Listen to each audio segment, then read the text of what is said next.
Subscribe my channel. दूर दराज के एक राज्य में एक मंत्री अपने दो जुड़वा बेटियों के साथ रहता था। जुड़वा होने के बावजूद दोनों का स्वभाव एक दूसरे से बिल्कुल अलग था। एक का नाम था काव्या और दूसरी का किमिया। कितना खूबसूरत है आज का दिन और उतना ही खूबसूरत ये नजारा। मुझसे ज्यादा खूबसूरत नहीं हो सकता। हाँ मेरी प्यारी बहना, तुझसे ज्यादा खूबसूरत नहीं है। काव्या बचपन से बहुत ही शांत, सरल और समझदार थी। वही किमिया को अपने रंग रूप पर बहुत घमंड था। वो स्वार्थी और जिद्दी थी।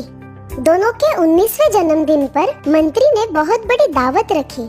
सभी राज्य के राजा और उनके परिवार को बुलावा भेजो। इस भव्य दावत में सभी लोग सज धज कर आए थे। काव्या की नजर एक आकर्षक राजकुमार पर पड़ी।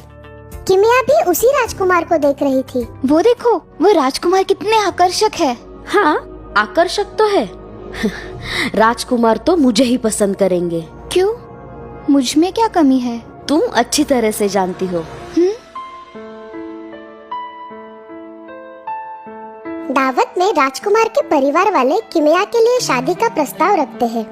ये बात जानकर काव्या मायूस हो जाती है और जंगल की तरफ चल पड़ती है। जंगल की तरफ जाते वक्त उसे एक बुजुर्ग जादूगर रोक लेते हैं। मैं जानता हूँ तुम्हारा मन विचलित है। तुम जंगल में जा सकती हो, पर याद रखना अपने कर्तव्यों का पालन करना। कोई भी काम करो, आशावादी आचरण के साथ पूरी मेहनत और ईमानदारी से करो और कभी भी हार मत मानना। काव्या, तुम बहुत समझदार हो। मुझे तुम पर पूरा यकीन है।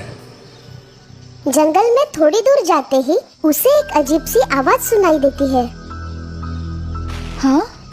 ध्यान से देखने पर उसे हिलती हुई घास दिखाई देती है जहाँ से आवाज आ रही थी। काव्या घास के पास आकर देखती है।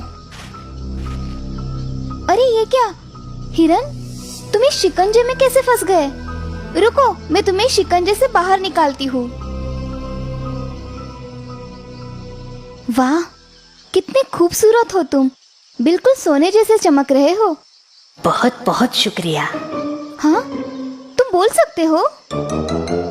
हाँ, तुम्हारा दयालु आचरण देखकर मैं बहुत प्रसन्न हूँ। अब तुम आगे बढ़ती जाओ। वो आगे जाती है। उस डरावने जंगल में आगे बढ़ते हुए काव्या को अब थोड़ा सा डर लगने लगता है। अरे बाप रे, कितना घना जंगल है। आगे जाकर काव्या को एक हंस जाल में फंसा हुआ दिखाई देता है। अरे ये क्या? तुम इस जाल में कैसे फंस गए? हंस बहुत छटपटा रहा था। शांत रहो, मैं तुम्हें इस जाल से छुड़ाती हूँ। काव्या उस जाल से हंस को बाहर निकालती है। जैसे ही हंस जाल से बाहर आ जाता है, वो अपने खूबसूरत पंख फैलाता है। अब तुम आजाद हो। शुक्रिया, तुमने मुझे जाल से आजाद करवाकर नया जीवन दिया है। हाँ? तुम भी बोल सकते हो? हाँ, तुम बहुत दरिया दिल और निस्वार्थ लड़की हो। अब तुम आगे बढ़ती जाओ। आगे जाकर काव्या को एक बेजान और सूखा हुआ पेड़ दिखाई देता है। अरे, ये पेड़ तो सूख गया है। लगता है इसे पानी की जरूरत है। वो पास की नदी के किनारे जाती है। वहाँ एक घड़ा रखा हुआ था। वो उस घड़े में पानी भरकर सूखे पेड़ पर डालती है। पानी डालते ही पेड़ में जान आ जाती है। हाँ? अरे ये क्या? हाँ? अरे अरे अरे, ये क्या हो रहा है? धन्यवाद, तुमने मुझे पानी दिया।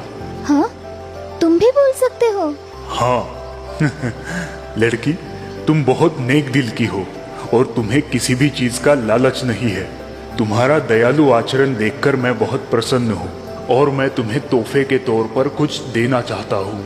जाओ, वहाँ जो नदी है उसमें एक डुबकी लगाओ। ठीक है, जैसी आपकी आज्ञा। काव्या आगे जाकर नदी में डुबकी लगाती है और जैसे ही वो बाहर आती है, उसे कुछ नया सा महसूस होता है। उसका रंग रूप अब बदल गया था। वो बहुत खूबसूरत हो गई थी। ये देखिए, लेकिन ये सब कैसे? ये तुम्हारे कर्मों का फल है। मेरा सौभाग्य है कि मुझे आपके दर्शन हुए। मैं ये नहीं जानती कि ये सब कैसे हुआ, लेकिन मैं बहुत खुश हूँ। हमेशा खुश रहो बेटा। मेरी एक सूखी टहनी तोड़ो। जैसे ही काव्या एक टहनी तोड़ती है, वो टहनी एक अंगूठी में बदल जाती है। तुम्हें जब भी कोई दुख हो या मन चिंता से घिर जाए तो इस अंगूठी को चूम लेना, तुम्हारी सारी चिंताएं दूर हो जाएगी। वापस आते वक्त काव्या को वही जादुई हंस फिर दिखाई देता है। हंस ऊपर से लेकर नीचे तक हीरे की तरह चमक रहा था। वाह, कितने खूबसूरत हो तुम। तुम बहुत सुलझी और समझदार लड़की हो। मेरा ये पंख अपने पास रखो। तुम्हें जब भी मदद की जरूरत पड़े, इस पंख को हाथ में पकड़कर मुझे याद करना। अरे, तुम तो बिल्कुल ठीक हो गए। मैं स्वस्थ हूँ। तुम्हारी उदारता और दया से भरा मन देखकर मैं प्रसन्न हो गया हूँ। मैं तो बस अपने कर्तव्यों का पालन कर रही थी। तुम जब भी किसी मुसीबत में फंस जाओ, मुझे आवाज लगाना। मैं तुम्हारी मदद के लिए आ जाऊंगा। काव्या खुशी खुशी वापस जाती है। रास्ते में उसे वो बुजुर्ग जादूगर मिलता है।